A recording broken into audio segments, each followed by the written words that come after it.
I think it's a human element that all of us want to enjoy something as a group. Do you remember Friends? Sure. Did you watch Friends every Sunday night? Yeah. With all of your friends, and you got to talk about it on Monday? Yeah, everybody talked about it. We all had a Friends, connection. You know, whatever. That, right? You know, Seinfeld was on Thursday night, right? And I really think that's what we're missing, and we're trying to get back to, is the connection with people.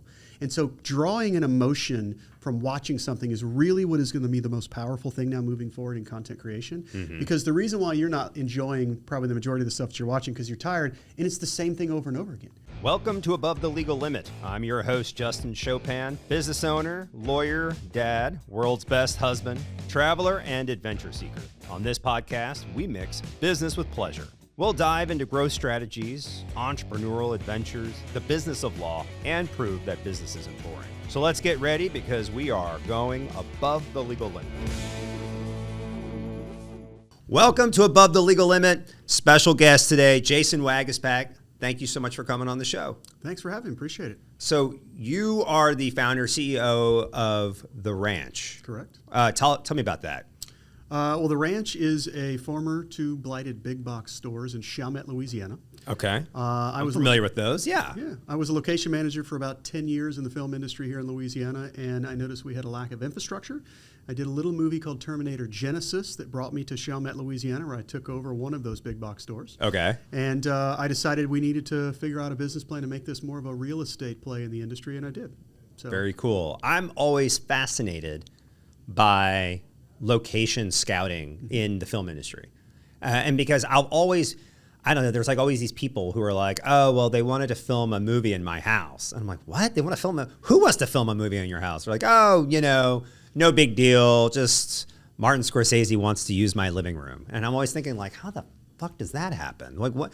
And why doesn't anyone want to film in my house? So I just think it's like really interesting. Yeah. And so it's like a thing, right? I did that for 10 years. I was a location scout and a manager. And really what it comes down to is once I became a pretty go-to location manager here in Louisiana. And it really is a director or an executive producer sending you a script, telling you to read the script, see if you can figure out the creativity behind where each of these locations could be found in Louisiana, and then you go into the logistics of it. What's it going to cost? How are we going to do this? How are we going to get the permits? Right. But the creative piece is the really interesting piece that I obviously love so much because I actually got to be able to tell the picture before the director even got to tell and show the picture. See it. Yeah. That makes sense. How do you find these places?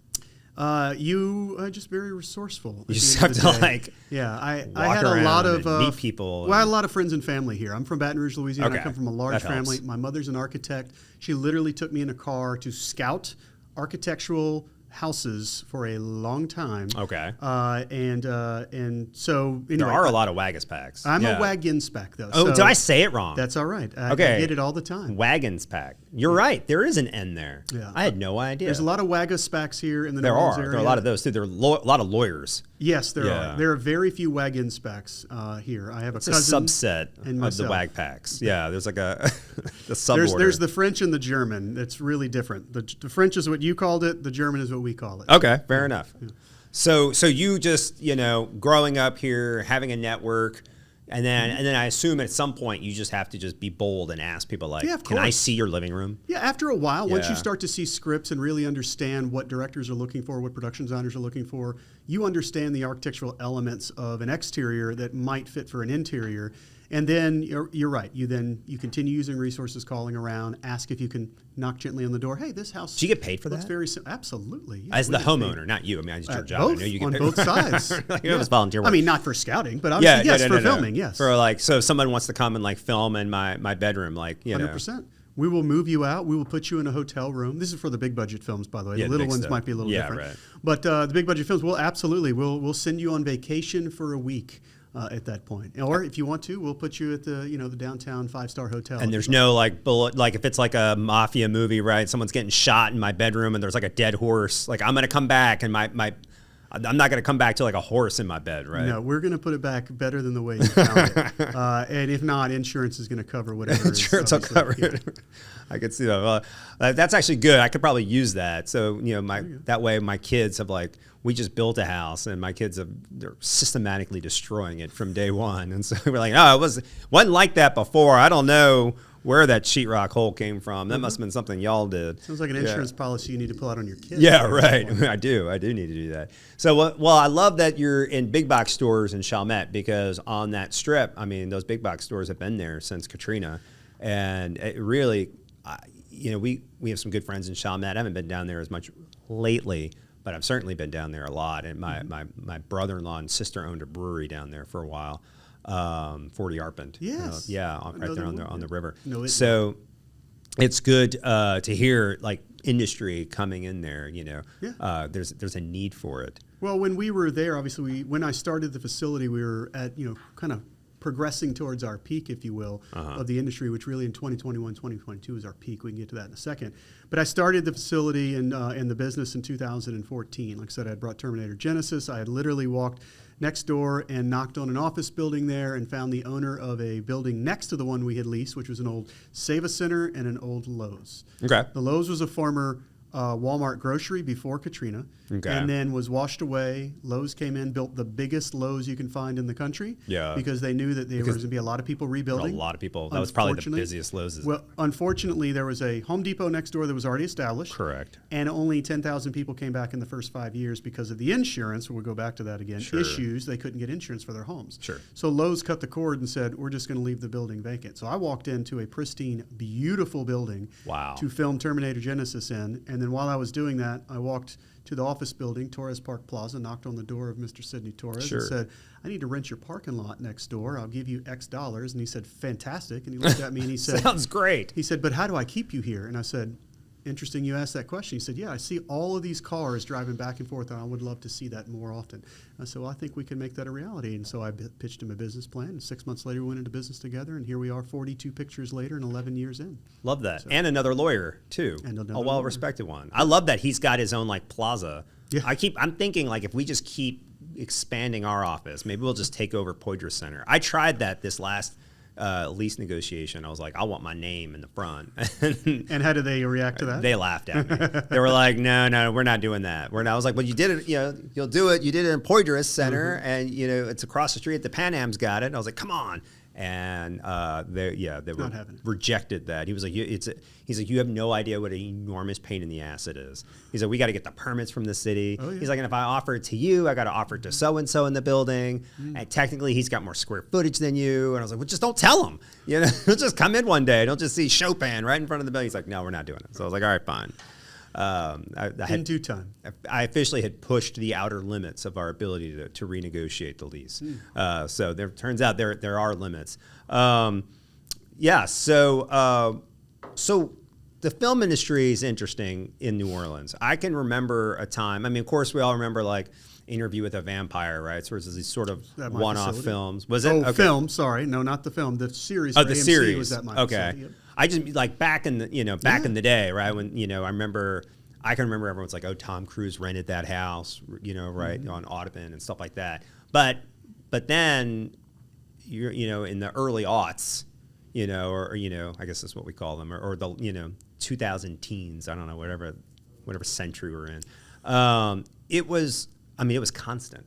I mean, filming, and we lived uptown in those days. I mean, you couldn't park anywhere. I had my car towed. I was living on Magazine Street, and I came down to go to work. I was a young lawyer, and they were filming Big Mama's House Part 2. Okay, the lesser, I guess, of version. The 18 that they've made. Yeah, it was but it was Part 2, and they were filming it in the Rendezvous, which is a bar on 8th and Magazine, which I always thought was really bizarre. Like, I can't fathom what scene Big Mama's House 2 would have in the Rendezvous, but whatever. So I come down, and my car is nowhere to be found. And I'm thinking, like, I'm from New Orleans. I'm like, shit, my car got stolen.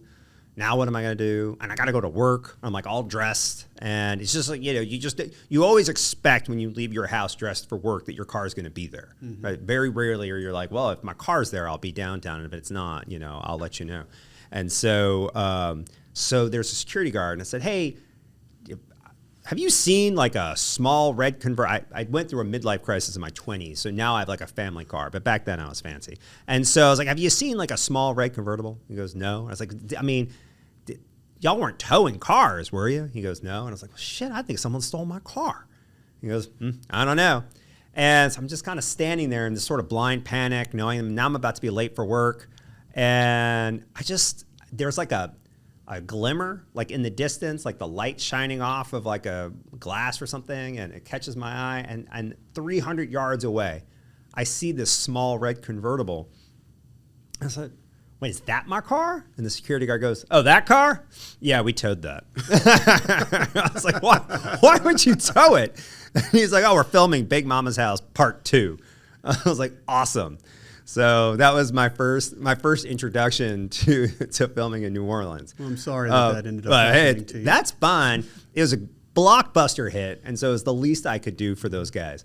And I was just glad that my car hadn't been stolen. I didn't know you could just go move cars around like frat boys in the middle of the night, but apparently you can. Yeah, obviously if we put a notice out 24, sometimes 48 hours in advance, obviously we have the right to be able to do that, but we don't ever tow and bring them to the pound. We tow, as you said, around the corner. Which was a class move. That was a classy move. They towed it to the pound, I would have been devastated. No, we would never do that in our industry. There's no rhyme or reason to do that. We don't want, obviously, the residents nor any of the businesses to be hampered by anything that's going on. They do get and I mean, like me, like I did Dawn of the Planet of the Apes, and, we shut down Rampart and Tulane Avenue right there. And so I did that for 3 weeks of shutdown, 6 weeks of intermittent traffic where I had to close down each intersection, at different times while we're building this massive thing. So I was towing cars all the time. All the time. Like, would anyone even notice if you shut down Tulane and Rampart? Like, wouldn't you just assume, right? You were like, what, isn't it always closed?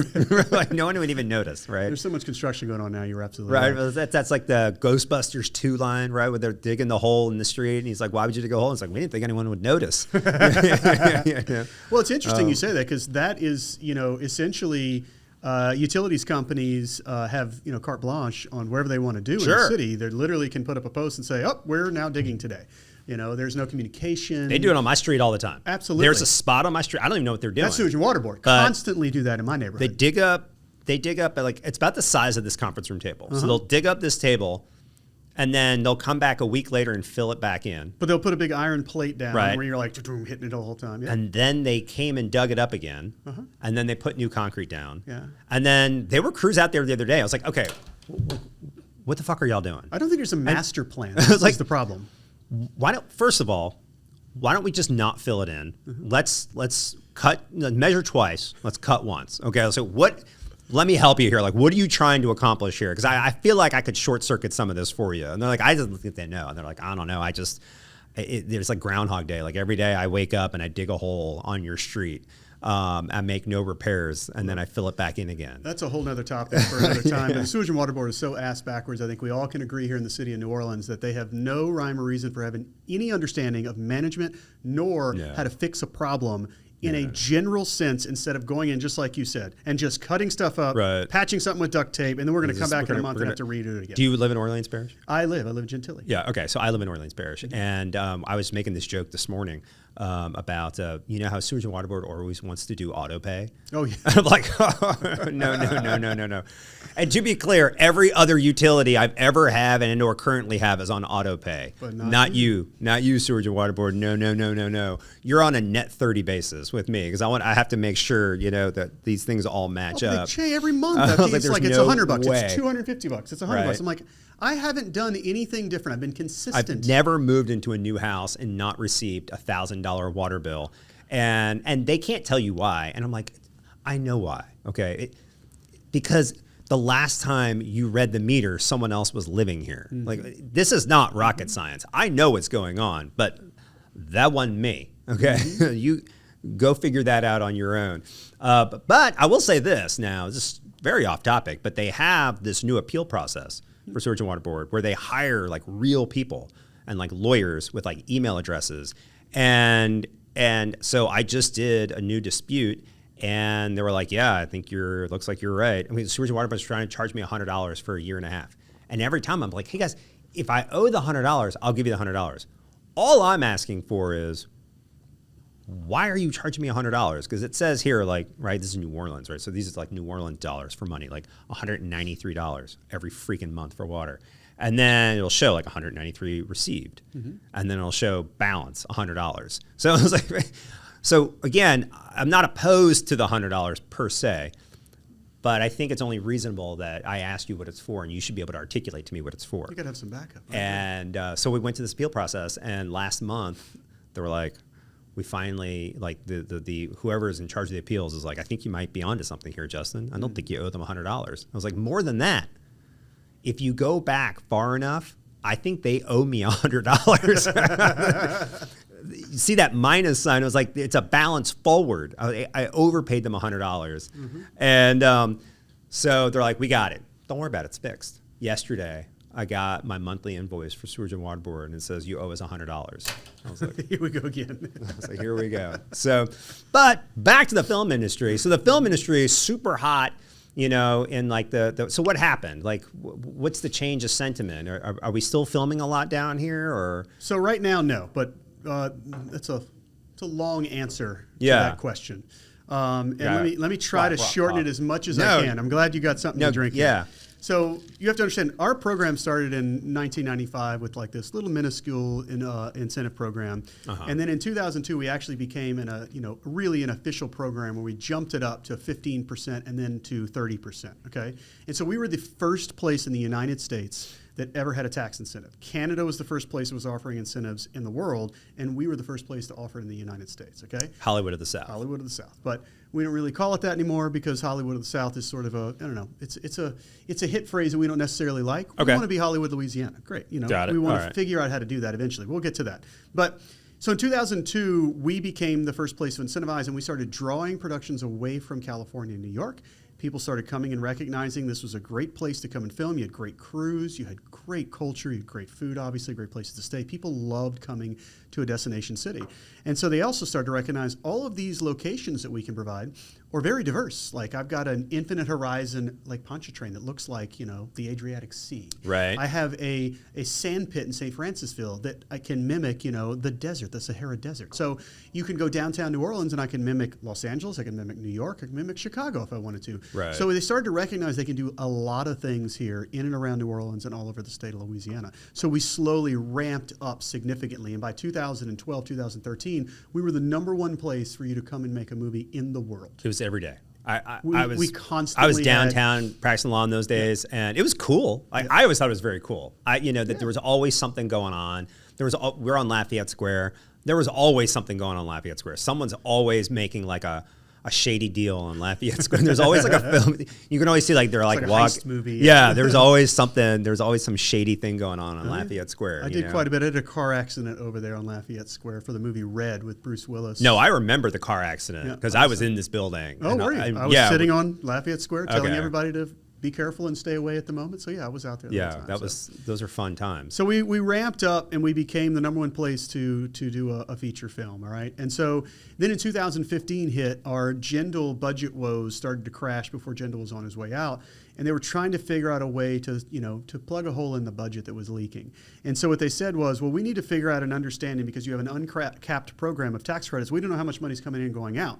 The other issue was LED wasn't accounting for all the credits that were out, so they had no idea how many were coming back in. So it was a addition-subtraction problem Louisiana issue. That became like, oh, okay, there might be $450 million in credits that could hit the system all at one time, and then all of a sudden bankroll and bankrupt, the state coffers. So they decided to put a cap on our program. Okay, and so they capped our program at $180 million, and then they also said to really fix our budget woes in 1 year, we're going to freeze the buyback on the tax credit so that for 12 months, nobody can come and sell their tax credit back.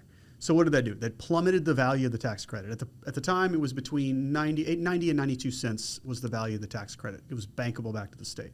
So at that point, it went down. It was like a 50%. Nobody was going to come here. And they were like, well, everybody else is now starting to have a tax credit. We're going to try to see other places that will be more profitable for us to go. Right. And so that's what happened for 12 months. And we all went dark. And you had a couple of shows that came here and said, we believe in the system. We believe Louisiana is going to get it right.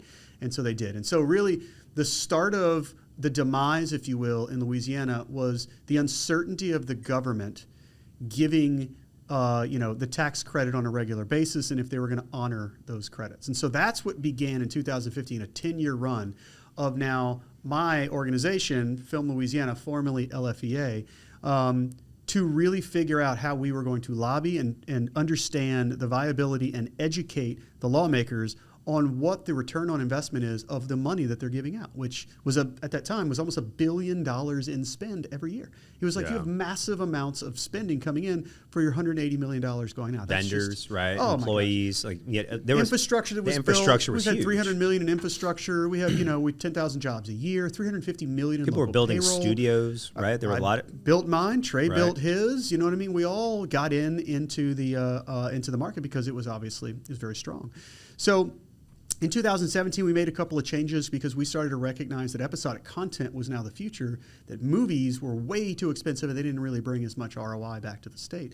And so we changed that up and gave them a 5-year cert or a 5-year guarantee so that they had a little bit more confidence to say, all right, well, even if the government screws us next year, I still have 4 more years on my tax credits that I'm guaranteed to get down the line. And so that started bringing in a lot of episodic series. We started seeing a lot of that. And we were all really, really well off because everybody was working. They were really hiring a massive amount of locals here on the ground and spending good money back into the community. The episodic series, is that a shift in the film market or is that a shift in the consumer market? Well, both. First the consumer market and then the film market.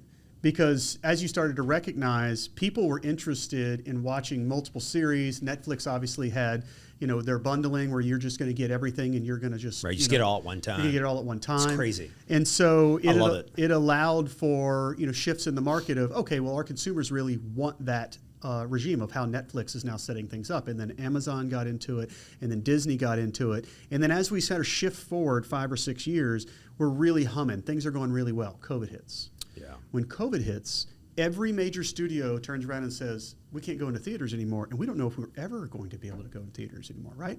So they all shifted very quickly and said, oh shit, we need to get into the streaming game like Netflix has been in the last 10 years. So Netflix's stock shot up, and they started spending massive amounts of money all over the world knowing that they could take advantage of that consumerism. Yeah. Okay? And so HBO started, their app, HBO app, then now it's Max, and then next thing you know, everybody's got an app. AMC's got an app. TNT's got an app. Everybody, the mini majors to a major, has got an app trying to push their content out. Then all of a sudden, we go back into somewhat of a normal society 12 months after COVID. And so people are slowly getting back into the realm of things, and they started to push the theaters. And then they said, well, hold on, we can do a theater and streaming market at the same time, and let's test how that works out.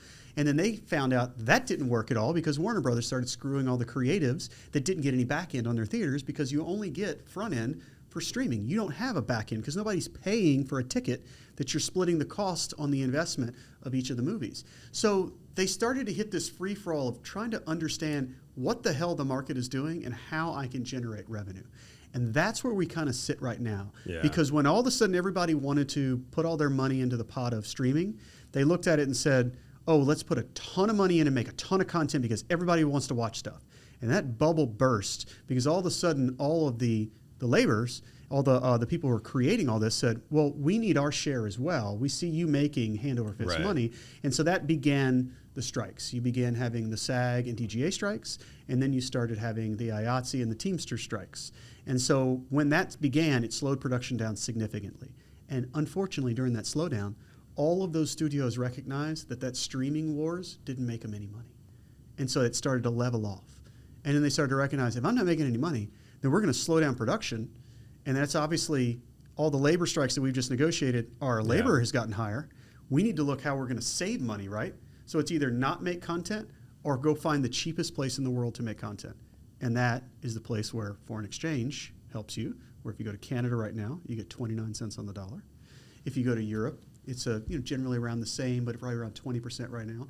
But you also get incentives in each of those countries. They have federal or country incentives to come to those spaces, and labor is dirt cheap.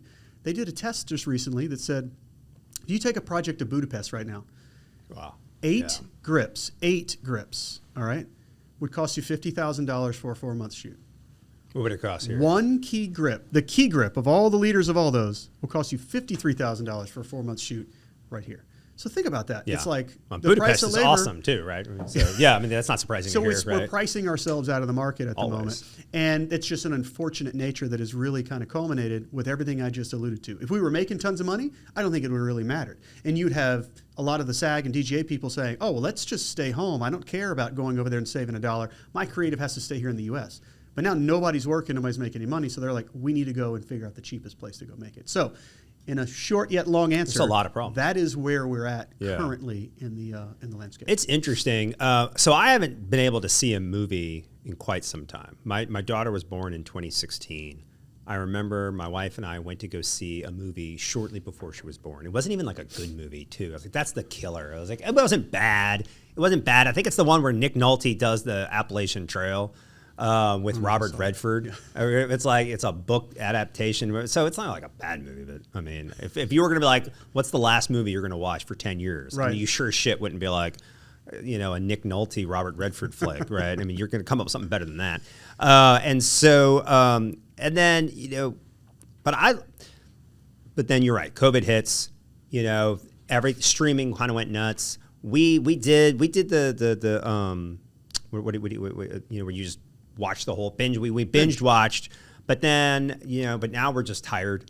We're just tired people. Mm-hmm. I got 2 kids keeping me up. I got work. And so I can't binge watch. You know, I put, even the ones that I really like, you know, like Shrinked, right? So that's on Apple TV, right? I think it's hilarious. But even now, I'm like, but, you know, now you're in like the 3rd season and I'm like asleep, you know, and you wake up at 2 o'clock in the morning and it's still going. You're like, shit. I'm like, I'm going to have the worst day tomorrow. And, you know, and so now we don't really binge watch either. And it's not because I don't want to or don't, you know, but there's so much of it. Mm-hmm. There's more series coming out that I could ever possibly keep track of. And they're all coming out. You're right, with like, you know, the first season, and generally the first season's good, and then kind of, you know, it's like they didn't want to give it up. So now we kind of have this thing where I haven't watched a show in months, and I haven't been to a movie in years. And so, but what's interesting to me is like, how much is the market for the consumer going to shift? Like, are people going to go back to the theaters? Are they not?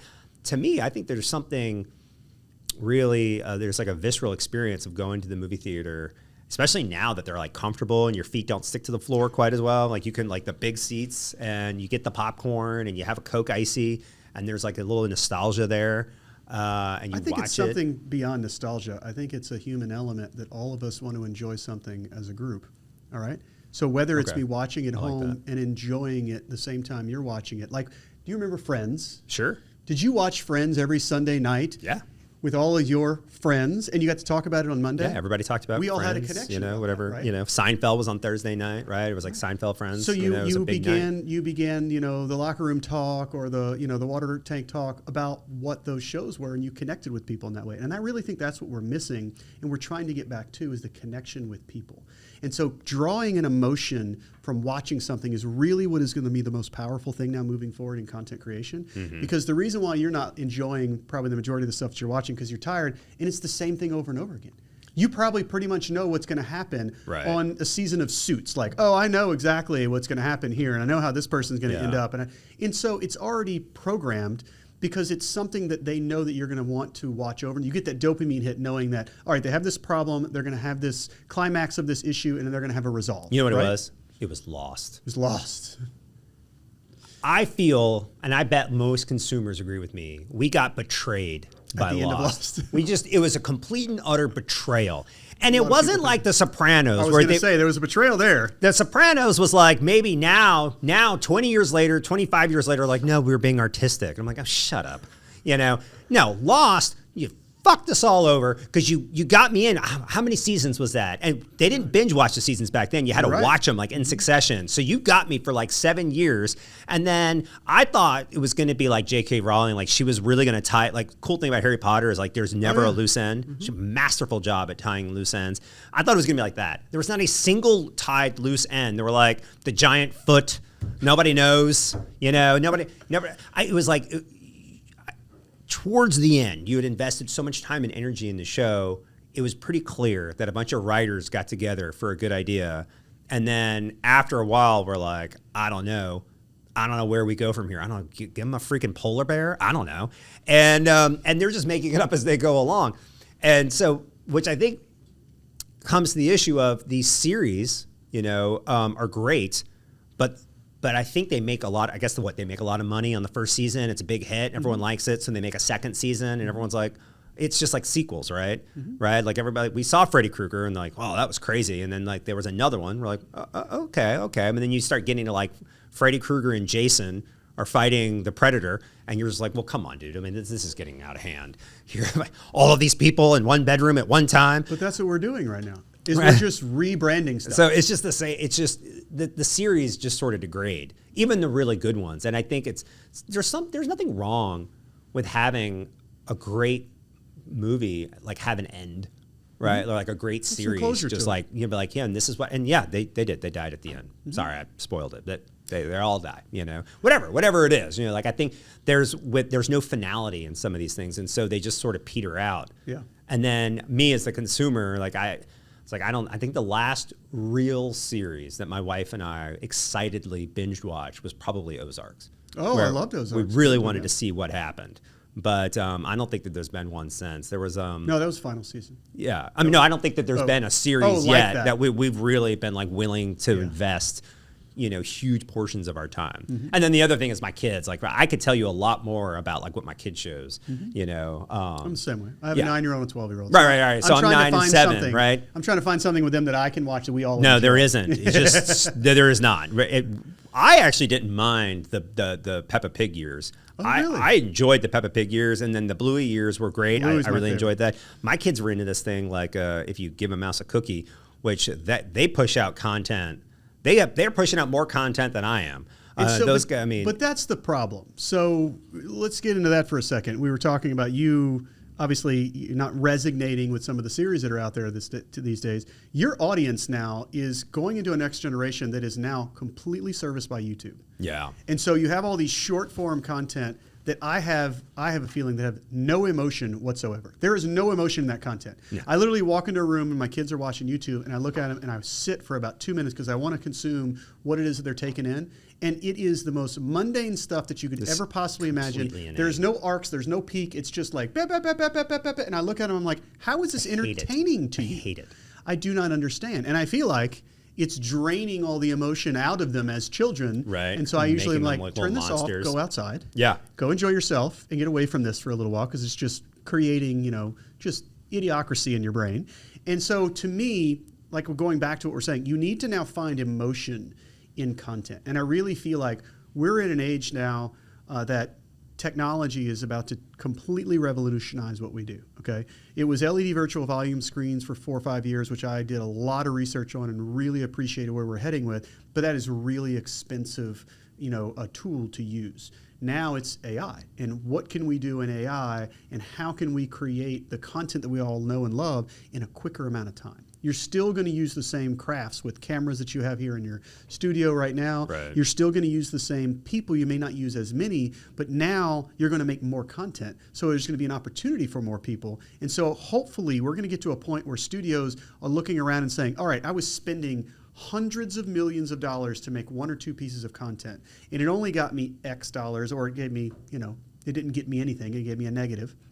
Or I can now make 10 or 20 pieces of great content that can still be long form, and I can do it in a shorter amount of time. And so therefore, let's try and pump that out. But now we have to find the better creators who are putting out the better content because we need to find an emotional reaction from our audience. And so that, I think, is where we're headed to. But what is really interesting is the independent world is taking on right now. It's taking all that on because they're not necessarily looking at all the copyright issues that the studios are looking at. And they're pumping out content to say, this is what can be done. This is what the story could be if we were to go in that direction. And I really think that's going to be a massive change we're going to see in the next 2 to 5 years, that you're going to start seeing a lot more content, and they're going to start figuring out the marketability of all this, and the game is going to change at that point. So a lot to unpack there. I'll say, so on the YouTube issue, we banned YouTube in the house. Good for you.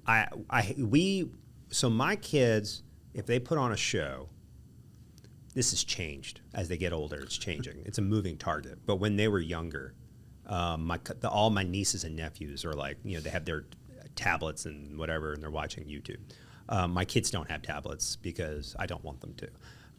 Because they have like the little Amazon Fire, but the thing like barely works. So it's fine. You get like it was only for if they're flying somewhere. Mm-hmm. And then I put it like in a top shelf. So the thing is so old at this point, it's putting along.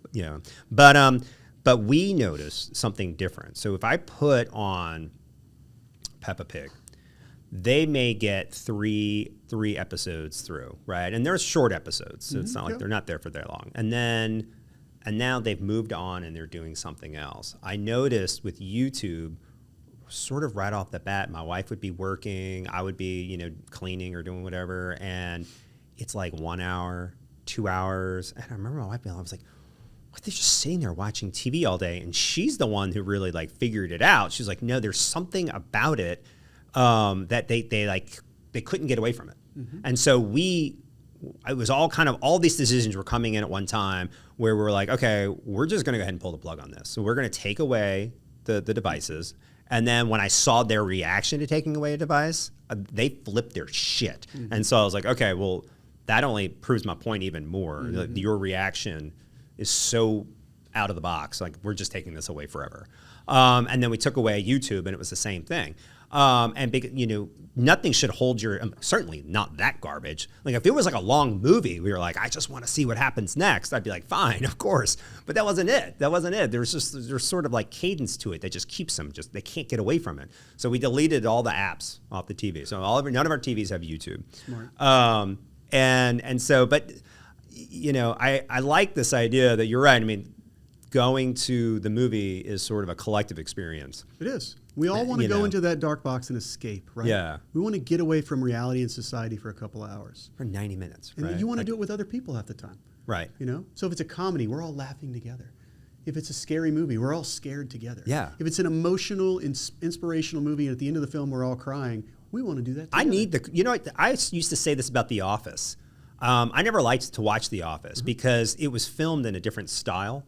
Yeah, well, very different. Right, so there's no laugh box. I know there's no laugh track. I was like, well, I don't know the funny parts. I was like, I can't watch this shit. I don't know when I'm supposed to laugh. That's what she said. Right. I was like, I grew up in a different generation. I grew up in I'm part of the Seinfeld generation. You tell me when to laugh.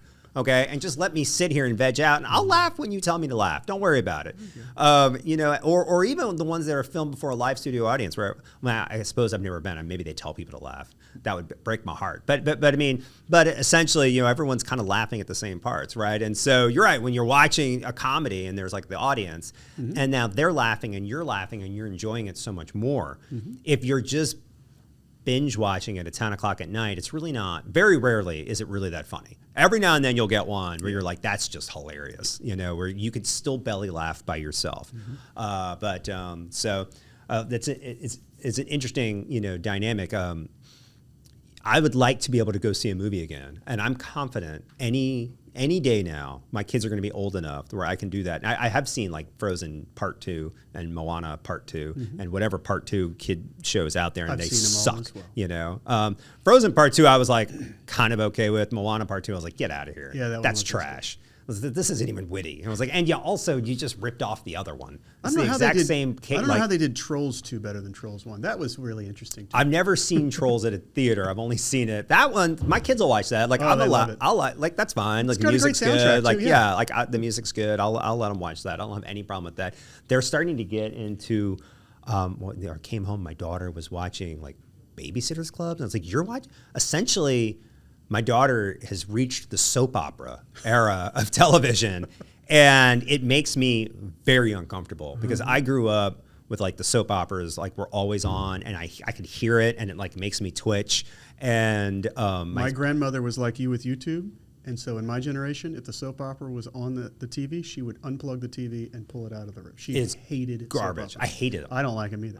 My mom would watch them. My sisters would watch them. And then I was the youngest, and so I really had no say.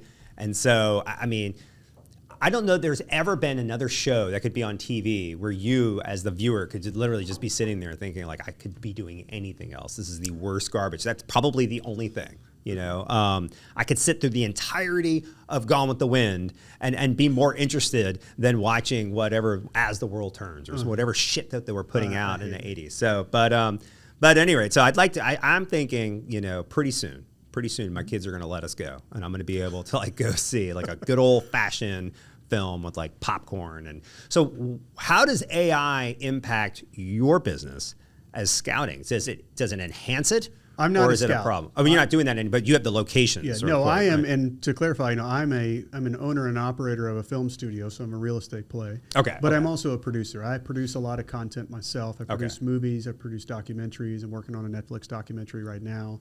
I'm working on, another documentary about people, and that's the reason why I've gravitated towards emotion. So I'm trying to find ways of telling inspirational and aspirational stories versus the Netflix doc, which I love the story. It's from my hometown in my backyard, but it's about a murder. And so it's like that's what sells. And so people want that shock wanna watch value. that, And I really think we're going to start turning into a little bit more of the positive direction.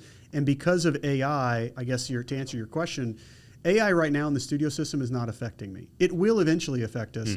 And the only thing that's really affecting right now is the visual effects piece of things, how I can implement or take things out of a picture or a background. But eventually we're going to get to the point where I don't know if I need to go on location anymore. That's kind of where I was thinking. Like, are you really going to be able to? It's not just a green screen now. Like, you really can create. Essentially, the way I see it is that I can just shoot you right here, and you can be reacting to anything in this room, and then I can put you anywhere in the world or in any situation. Yeah. And so it just becomes now the effect of your facial movements, your eye line, and your body movements and how it reacts to the world that I put you in. And so that's where we're headed to. And so you're still going to have a lot of elements of needing practical locations, but you're going to be reducing the amount of travel you're going to need to do. You're going to be reducing the amount of post-production you're going to need to do because you're going to be able to enhance it sound, very quick. Maybe. Sound is going to be. I can imagine that would be actually easy. Well, now right? there's apps that can create your voice in any dialect anywhere in the world.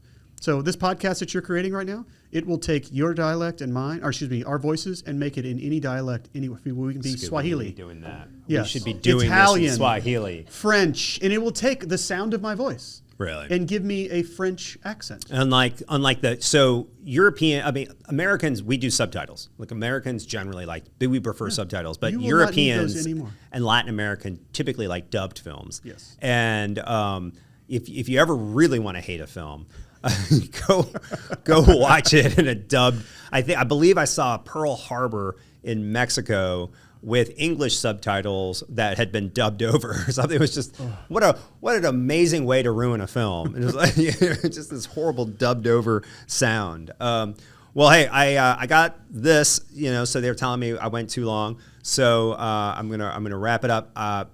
Really enjoy meeting you today and hearing about this. I think it's fascinating what you're doing. I would love to see films and short films or whatever it is come back to Louisiana or continue to flourish here. I think it's worth investing in. I think it brings jobs here. It brings people to a state that has been losing people for a very long time. Great point. And something we didn't dive into, but the tourism numbers are out of this world. Right. The amount of things that people see on television about Louisiana bring people here. You're absolutely right. I mean, I just hired my director. She was living in Atlanta, and she was from Nashville. And my first thought was like, and you moved here to New Orleans? And she said, yeah. I was like, why? Because people don't move here anymore. They leave. So we got to get them back somehow. How about we give them an opportunity? That might be the reason to have them come back or stay. God forbid someone actually do that. So I don't know how I came back. I just woke up one day and was like a lawyer in a suit on Poydras Street. I had no intention of staying in Louisiana, but shit happens. I don't know. So thanks for coming on the show. Thanks. Jason Waggenspack. And it's, what's the name of the ranch? The Ranch Film Studios or Neutral Ground Films. Those are my two companies. Check it out. Yeah. All right. Thanks a lot. Thanks for having me. Thank you for joining me today on Above the Legal Limit. If you enjoyed the show and you want to hear more about business and law, hit that subscribe button. If you didn't like the show, keep it to yourself.